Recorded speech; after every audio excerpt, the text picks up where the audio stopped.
Bonjour et bienvenue dans cette vidéo, j'espère que vous allez très bien, ici Serge Jérôme et je voudrais vous partager cette petite vidéo pour vous parler d'un hébergeur web que j'ai adopté pour certains de mes projets depuis un an ou deux, ça va faire bientôt 2 ans, et donc il s'agit de Hostinger. Alors je vais vous montrer ça à l'écran. Alors en fait, ce qui est super intéressant, c'est la facilité de navigation, d'explorer les fonctionnalités et tout un tas de choses. C'est vraiment super. Par exemple, donc vous avez donc par exemple si je vais sur mon blog, hein, ici ça c'est le site de mon blog ici que vous connaissez peut-être ou pas, hein, voilà, bon voilà. Alors, si je vais ici, donc je vais aller dans le tableau de bord de d'Hostinger. Euh, voilà, vous avez donc ici, en fait, la navigation est rapide. La navigation comment dire, sur le tableau de bord est rapide. C'est vraiment fluide et tout. Alors que, bon, moi j'étais chez OVH. Avant, j'avais l'essentiel des sites internet de mes clients sur OVH et en fait, ça me coûtait cher. Au final, pour tous les sites, ça me revenait vraiment très cher. Et en plus, c'était pas l'idéal non plus. Bon, c'était bien, mais c'était pas l'idéal non plus. Alors, vous voyez ici, on peut voir tous les manquements, toutes les choses qui peuvent me préconiser. Vous voyez, activer le CDN, gérer les extensions. Vous voyez, je peux même gérer les extensions, changer la version de PHP. Alors justement, par exemple, il y a pas longtemps, j'ai fait ce qu'on appelle un staging. Vous voyez, donc j'ai un staging ici. Donc, vous faites créer un staging. Et sur ce staging, par exemple, donc c'est une copie, un dupliqué du site, et ça permet de faire des tests de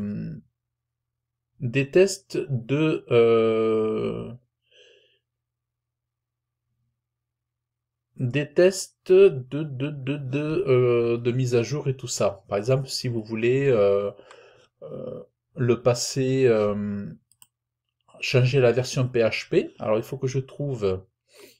Ok, voilà, là il me dit qu'est-ce qu'il y a dedans. Euh, tableau de bord, stacking. Alors je vais aller les ici. Alors là, ah oui, là il me redirige vers l'admin WordPress. Donc là, ok, bon, mais c'est pas tellement ce que je voulais faire. Donc on voit que ici, vous voyez, j'ai une copie de mon site, hein, donc ça c'est super. Mais en fait, je voulais passer euh, le stagin en... euh, je voulais passer le stagin, par exemple, en PHP 8.0. Mais apparemment, sur le stagin, je ne sais pas si je peux le faire. WordPress, thème, voir les détails. Voilà, là, il me donne des préconisations aussi, problème de vulnérabilité, voilà, tout ça. Là, aucune mise à jour, extension, le thème. Alors, je voulais utiliser ça pour faire des tests pour changer en PHP 8.0, mais bon, apparemment, sur le stagin, c'est pas possible. Mais par exemple, sur un stagin, comme ici, vous pouvez essayer de nouvelles extensions, vous voyez.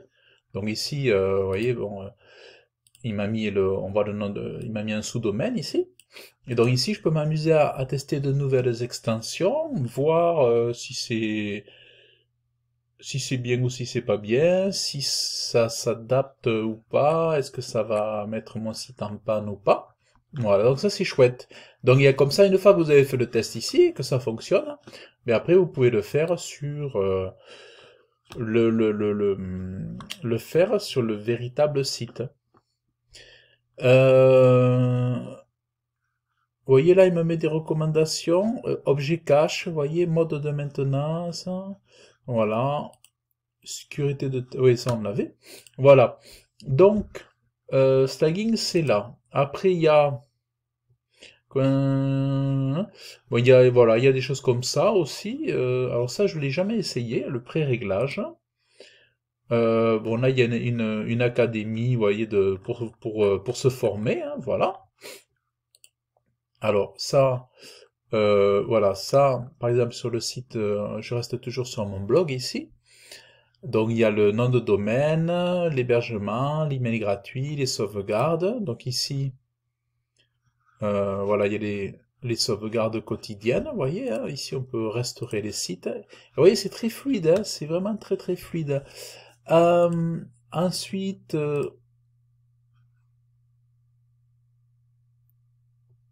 statut CDN, vous voyez, il nous met ici,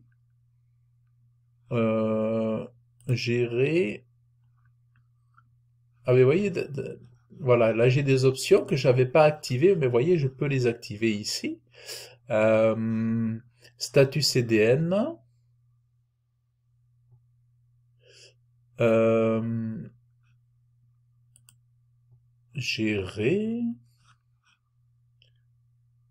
Ah voilà, donc là il me met ça. Alors CDN, il faudrait que je voie aussi au niveau du CDN là. Ah, vous voyez, en fait, il faut l'activer ici. Ben voilà. Ce que je vais faire, je vais le faire avec vous. Je pensais l'avoir, mais non. Donc ici, je vais vider le cache. OK. Donc, vous voyez, il y a des fonctionnalités d'optimisation du site. Voilà. Voilà, on peut bloquer des adresses IP. Vous voyez, il y a des trucs de sécurité. Euh, donc ça, c'est niveau de sécurité supérieur.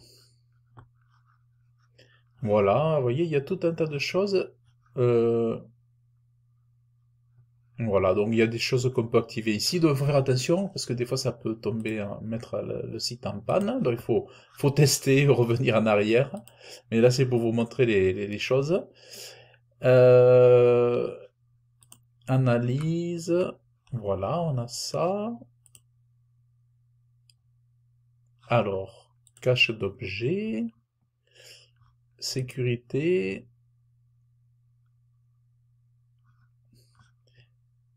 Voilà. Alors, troubleshooter, ça c'est quoi?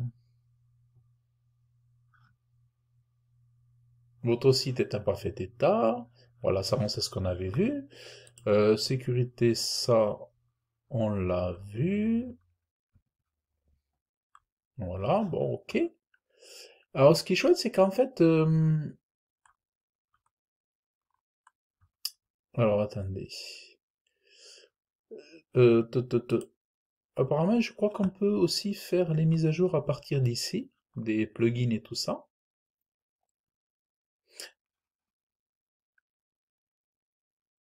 Vous voyez, donc on a des instants... Là, c'est tout nouveau, ça. On a Hostinger Tools. Euh, ouais, c'est une boîte à outils qui permet d'activer des paramètres de sécurité, voilà. Alors, donc là, après, on a les performances, cache d'objets, alors on va aller voir dessus, sécurité, aucune mise à jour, aucune mise à jour, aucune mise à jour. Non, là, il me dit que c'est bon, voilà.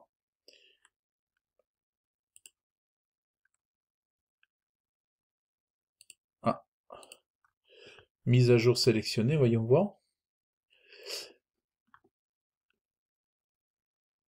Ah, vous voyez, donc il me dit, voilà, donc, voilà, confirmer, voir la liste, confirmer.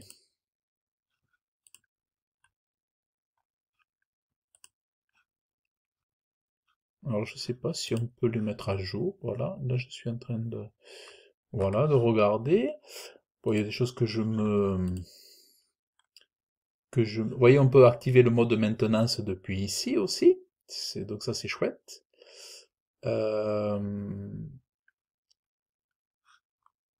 Voilà. Alors, il y a quelque chose aussi, vitesse des pages. Alors ça va pas être terrible parce qu'il y a beaucoup de plugins dans mon site.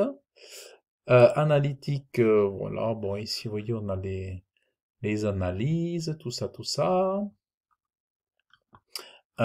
Sécurité, oui, ça on l'a déjà vu, je crois que je reviens à chaque fois en arrière. CDN, vitesse de page. Nom de domaine, site web, base de données, avancé, configuration PHP. Ah ben, vous voyez, et donc ici, par exemple, justement, je peux mettre à jour ma version PHP 8.0. Alors, on va aller, qu'est-ce que c'est? Voilà, bon. Confirmer. Alors, on va voir. Parce que justement, moi, je suis encore resté en 7.4 pour mes sites là. Voilà, donc on dit que ma version PHP a été mise à jour. Voilà. Bon, il faut falloir attendre un petit peu avant de voir si vraiment ça fonctionne bien. Bon, pour l'instant, ça fonctionne. Ça, c'est le dernier article que j'ai mis ici sur les entêtes de sécurité HTTP pour son site WordPress. Parce que souvent, sur certains hébergeurs, on vous propose des fonctionnalités pour sécuriser les entêtes HTTP.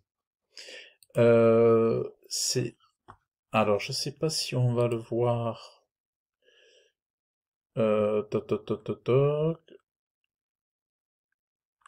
Je sais pas si on le voit ici sur celui-là, mais sécurité de logiciels malveillants. Bon, ça, le SSL il y est. Mais vous avez certains hébergeurs qui vous permettent de gérer les entêtes HTTP, et de l'activer, de le désactiver, etc. et tout ça. Base de données, non, là on l'a pas. Voilà. Protection hotlink, c'est peut-être ça. Non, c'est pas ça. Non, je le vois pas, les entêtes HTTP là, ici. Ça y est peut-être, hein, mais je le vois pas là. Donc, voilà. Donc, menu principal, vous voyez, donc c'est vraiment chouette. Hostinger, je le trouve vraiment bien. Puis au niveau tarif, il est vraiment très très intéressant. Donc voilà. Moi, ce que je voulais vous dire, c'est que franchement, si vous vous posez des questions, vous pouvez y aller. Il est vraiment très sérieux, Hostinger. Moi, je l'avais pris parce qu'il était économique. Et souvent, j'ai une problématique, c'est que parfois, beaucoup de clients me font faire un site internet.